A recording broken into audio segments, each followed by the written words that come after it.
Welcome back to another epic episode of Lord of the Rings Return to Moria, where dwarves dig deep, orcs scream loud, and furniture fears for its life. As said, I was a little stuck, so I ventured offline to do things that feel less like adventuring and more like dwarfish laundry, mining, sorting, building. And while exploring the upper city, I discovered that you can get ironwood by smashing the furniture. Yes, nothing like a little home invasion to redecorate. With my pockets full of stone liberated ironwood, I returned to camp and built the mighty Ufan furnace, the hottest thing in Moria.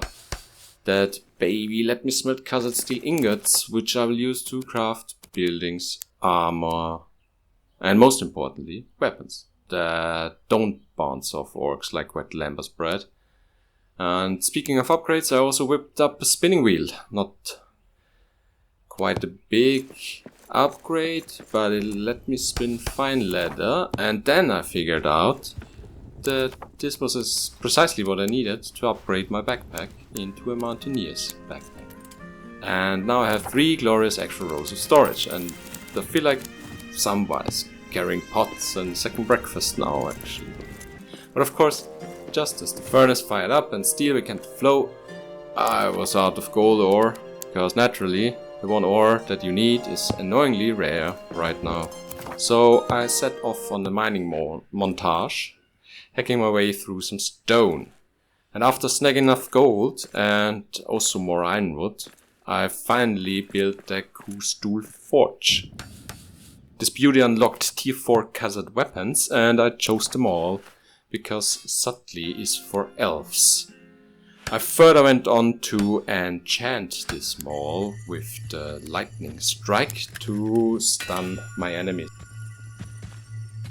With the gathered ironwood, I could then also upgrade my pickaxe to the next tier, which was the ironwood pickaxe. And I'm still missing the Barley's key, but the ironwood pickaxe is now in my possession. I also went on and built myself a gristmill to see what this does, and I don't know yet, but I crafted some milled oats, and I will see what kind of recipes come out of there. So after going through all the paths in the upper city, I came to this last stop at the very top, and that was a dead end, but I was able to remove some orcs from this area and get the treasures. I was able to get a lot of emeralds, and I can then use this to enchant my pickaxe to farm more ironwood from the trees.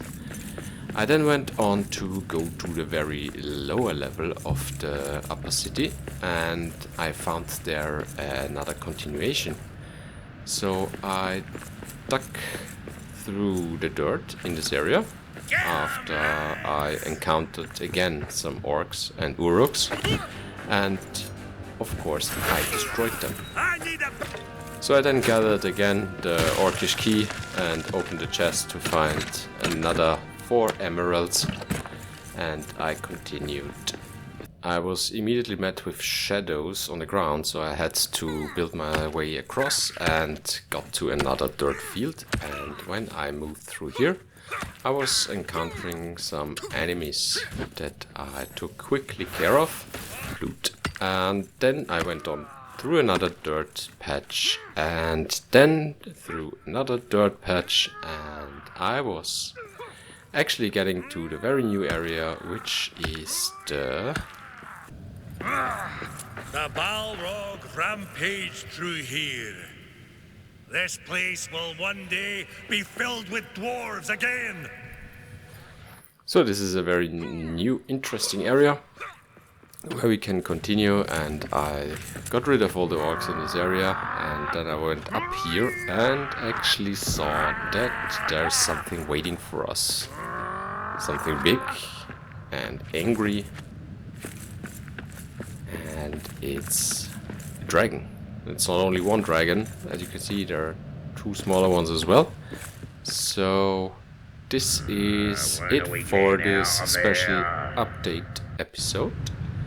and I will meet you in the next episode where this is not a voiceover anymore, but again a gameplay commentary.